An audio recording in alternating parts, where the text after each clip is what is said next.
Hello student, এই সিরিজটা তোমাদের বিভিন্ন পরীক্ষায় আসে, যেটা অনেকেই ভুল করে এবং অনেকেই গুলিয়ে ফেলে। এই সিরিজটা খুব ইজি, তবে একটু ঠিক করে ক্যালকুলেশন করতে হবে, ঠিক করে দেখে করতে হবে। দেখো আমি এটা কেমন করে করছি। এখানে আছে 0, 6, 24, 60, 120, 210। তাহলে 0 থেকে 6-এর ডিফারেন্স হচ্ছে 6, পার্থক্য। আর 24 আর 6-এর পার্থক্য হচ্ছে 18।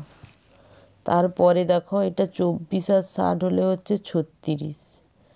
এটা 60, 120 মানে হচ্ছে 60।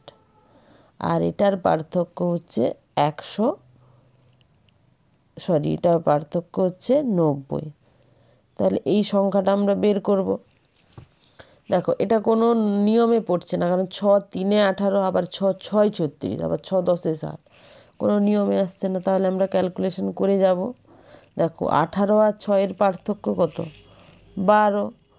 আবার 18 আর 36-এর পার্থক্য 18 2-এ 36 মানে 18। 36 আর 60-এর পার্থক্য হচ্ছে 24। আবার 60 আর 30-এর পার্থক্য, 60 আর 90-এর পার্থক্য হচ্ছে 30। তাহলে এটাও কোনো নিয়মে আসছে না।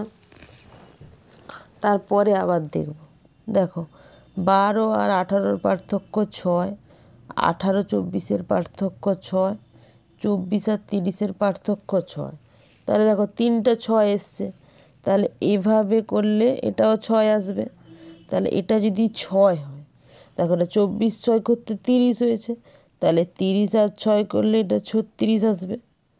আবার এইদিকে দেখো এটা 60 আর 30 করতে 90 হয়েছে, এই 60 30 করতে 90। তাহলে এটা যোগ করে এখানে বসাবো। তাহলে 0 আর 6 যোগ করলে 6, আর এটা হচ্ছে 9 আর 3 হচ্ছে 12, 126। তাহলে এটা যোগ হয়ে এটা হয়েছে, তাহলে এটা যোগ হয়ে এটা হবে। তাহলে কত হচ্ছে? 210 প্লাস 126 মানে হচ্ছে 336। এটাই হচ্ছে উত্তর। খুব ইম্পর্ট্যান্ট এই সিরিজটা।